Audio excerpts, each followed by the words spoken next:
दोस्तों नमस्कार, बहुत स्वागत आपका चौकस भारत में। मैं आपका दोस्त ब्रजेंद्र। राज्य में जिस तरह से दंगा और फसाद का माहौल बना हुआ है, राज्य के दो ऐसे शहर जो इस दंगाई के जद में आ चुके हैं, निश्चित तौर पे ये प्रशासनिक अधिकारियों की नींद उड़ा चुकी है। कई ऐसे नेता भी इसके ऊपर कई तरह के बयान देते आ रहे हैं। आज ही विधानसभा सत्र के शुरू होने से पहले ही आरजेडी से भाई वीरेंद्र ने स्पष्ट तौर पे भाजपा पर कमान छोड़ते हुए, तीर छोड़ते हुए बहुत कुछ कहा है। पहले आप वो सुनिए, वो क्या कुछ कह रहे हैं। तो सुन लिया आपने। चलिए अब इसी मुद्दे पर हम बात करते हैं। हमारे साथ लोजपा रामविलास के प्रमुख प्रवक्ता हैं राजेश भट्ट जी, इन्हीं से बात करते हैं। भाई वीरेंद्र ने स्पष्ट कहा है कि भाजपाइयों का ही काम है दंगा फसाद कराना, और वही मुंह फाड़ के चिल्ला रहे हैं कि एनआईए से जांच करवाओ। अच्छा, ठीक है। उनकी बात पर अगर हम पूरी तरह अमल करते हैं तो उनका काम क्या था? सरकार है, उनकी सरकार में शामिल है वो जी। कहाँ है उनका एडमिनिस्ट्रेशन? वो तो कहाँ है मुस्तैदी से चुस्त दुरुस्त है। कहाँ है लॉ एंड ऑर्डर? इससे पहले भी नालंदा में और सासाराम में इससे पहले भी ऐसे सांप्रदायिक दंगे हुए हैं। दो गुटों में कई बार झड़प हुई है।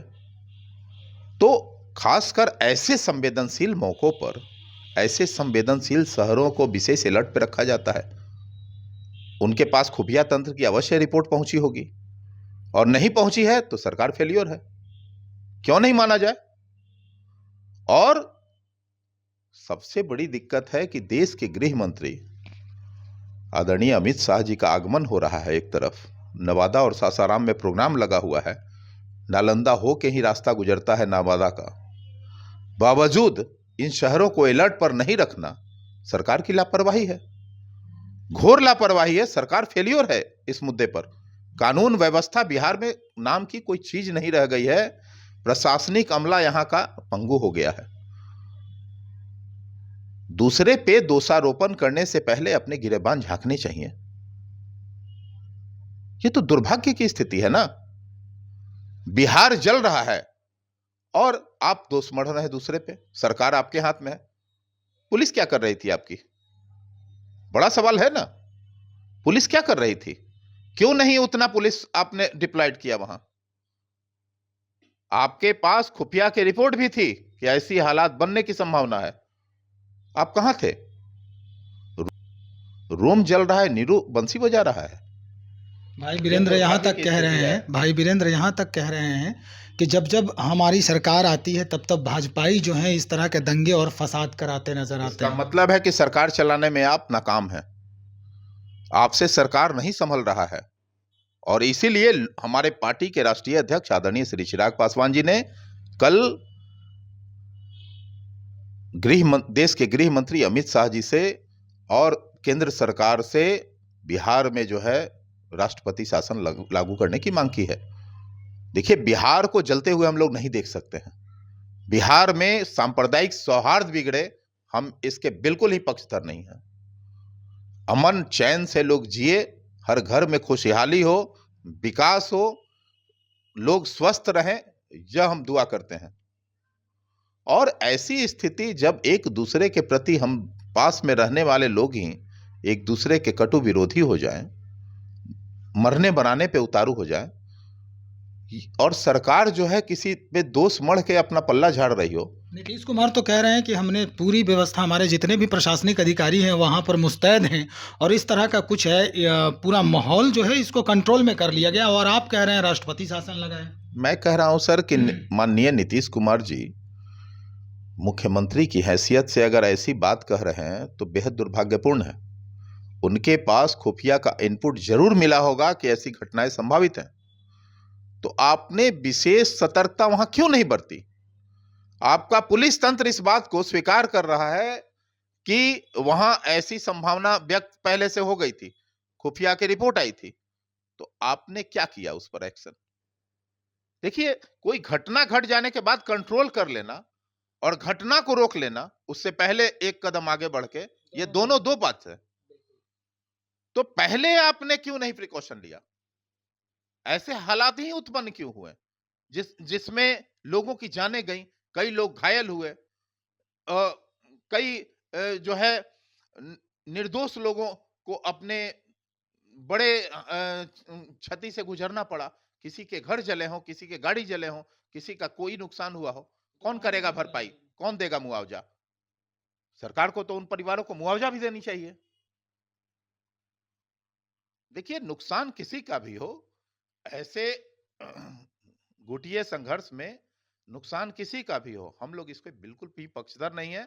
और बिहार में यह कहने में अब कोई भी गुरेज नहीं है कि बिहार सरकार से बिहार नहीं संभल रहा है। कानून व्यवस्था यहाँ बिल्कुल ही खत्म हो गया है, ध्वस्त हो गया है। प्रशासन से सरकार का इकबाल बिल्कुल खत्म हो गया है। अब अराजकता की स्थिति है बिहार में, इसलिए राष्ट्रपति शासन लागू किया जाना चाहिए। ये भी कहा जा सकता है कि लोहा गर्म है, इसलिए चिराग पासवान ने वहां पर अपना जो मंतव्य है, अपने जो विचार है वो रख दिए, ताकि अगर राष्ट्रपति शासन लगे और सरकार पंगु हो जाए और हमारा काम निकल जाए। नहीं, देखिए, हम लोग किसी सरकार के विरोधी नहीं है। सरकार अच्छे काम करते हैं तो हम लोग उसकी तारीफ भी करते हैं। लेकिन सरकार जहां पूरी तरह विफल दिख रहा हो, लोगों में भय का माहौल व्याप्त हो, कई शहरों में जो है गुटिया संघर्ष हो गया हो, दो गुटों में झड़प की जब खबर आती है, कई शहरों में हुई है, आप देख रहे होंगे। ये दो शहर में तो बड़े संघर्ष हुए हैं, दो तीन शहरों में और भी ऐसी घटनाओं की सूचना मिल रही है। अमित शाह जी के आने से पहले ही और नियरेस्ट जो भी इलाका है उसी को टारगेट किया गया है। अगर हम सासाराम की बात करें तो सासाराम, और इधर उनको नवादा जाना था, उसके ठीक निकट में बिहार शरीफ है। क्या लग रहा है इसके क्यों पीछे? नहीं माना जाए कि सरकार द्वारा ये क्रिएटेड है? क्यों नहीं माना जाए? इन्हीं दो शहरों में उनके कार्यक्रम लगे हुए थे और पहले से सरकारी प्रबंध के तहत वहां विशेष सुरक्षा जो है मुहैया कराना चाहिए था। वहां क्या था? कुछ नहीं था। नहीं तो ऐसे हालात नहीं बनते। और इसके प्रभाव में कई शहर और भी आ रहे हैं। भागलपुर में भी ऐसी घटनाएं कल सुनने को मिली है, मुजफ्फरपुर में भी सुनने को मिली तो क्यों नहीं माना जाए कि सरकार एक ऐसी स्थिति उत्पन्न कर दी कि देश के गृह मंत्री का कार्यक्रम जो है स्थगित करना पड़े। भाई वीरेंद्र तो यही कह रहे हैं कि हमारी छवि धूमिल करने के लिए यही लोग ये काम करवा रहे हैं, ताकि इनका काम बन जाए। भाई वीरेंद्र की अपनी छवि है क्या? कुछ राजद की कोई छवि है बची हुई? राजद मीन्स क्या? जंगल राज। राजद का पर्याय क्या है? जंगल राज है। फिर जंगल राज वही दिखने को मिल रहा है। आए दिन अपहरण की घटनाएं शुरू हो गई हैं जो उन दिनों हुआ करती थी। भाई वीरेंद्र को तो बोलने का कोई हक ही नहीं है। अपहरण उद्योग फिर से शुरू हो गया है। लगातार घटनाओं का फेहरिस्त जो है लंबी होती जा रही है। अभी बेटा की घटना देख लीजिए, एक मासूम को उठाकर जो है रैंसम में अमाउंट मांगा जा रहा है, फिरौती की रकम मांगी जा रही है और फिरौती की रकम जब नहीं दी गई तो उस बच्चे को जो है निरीह की हत्या कर दी जाती है। तो अपराधियों का मनोबल कितना बढ़ा है। जंगल राज अब क्या दोबारा आएगा?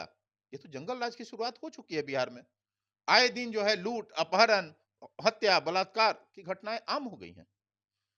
तो क्यों नहीं यह बात समझना चाहिए या समझा जाना चाहिए कि बिहार सरकार बिल्कुल जो है आउट ऑफ कंट्रोल हो गया है बिहार सरकार से बिहार। और बिहार की जो स्थिति है अब राष्ट्रपति शासन के बगैर संभव नहीं है संभलना। आए दिन देख रहे हैं कि दंगे फसाद क्या है। अरे इंसानियत भी कोई चीज है सर। मतलब अब राष्ट्रपति शासन चाहते हैं आप? बिल्कुल राष्ट्रपति शासन की हमने मांग की है और मैं चाहूंगा कि जितना जल्द लगे, इसलिए कि बिहार नहीं संभल रहा है बिहार सरकार से। या तो मुख्यमंत्री अपने पद से इस्तीफा दे दें। अगर उनसे नहीं संभल रहा है तो उन्हें इस्तीफा दे देना चाहिए था। अगर वो इस्तीफा नहीं देंगे और हालात जस की तस बनी रहेगी तो निश्चित तौर पर केंद्रीय सरकार इस पे लगाम लगा सकती है। चलिए, जानकारी के लिए बहुत शुक्रिया। तो हमारे साथ प्रमुख प्रवक्ता लोजपा रामविलास के राजेश भट्ट जी, जो स्पष्ट तौर पे इन्होंने कह दिया है कि इनके जो राष्ट्रीय अध्यक्ष हैं चिराग पासवान जी, अमित शाह जी से मिलकर उन्होंने ये आगे फरमान बढ़ा दिया है। अपने जो आवेदन है वो बढ़ाया है कि राज्य में जो वर्तमान सरकार है उससे राज्य की जो बागडोर है वो संभल नहीं पा रही है, और यही वजह है, यही एक कारण बनता है कि राज्य में क्यों नहीं राष्ट्रपति शासन लगा दिया जाए। चलिए देखते हैं अमित शाह जी क्या कुछ इस पर कार्य आगे बढ़ाते हैं। आप बने रहे हमारे साथ।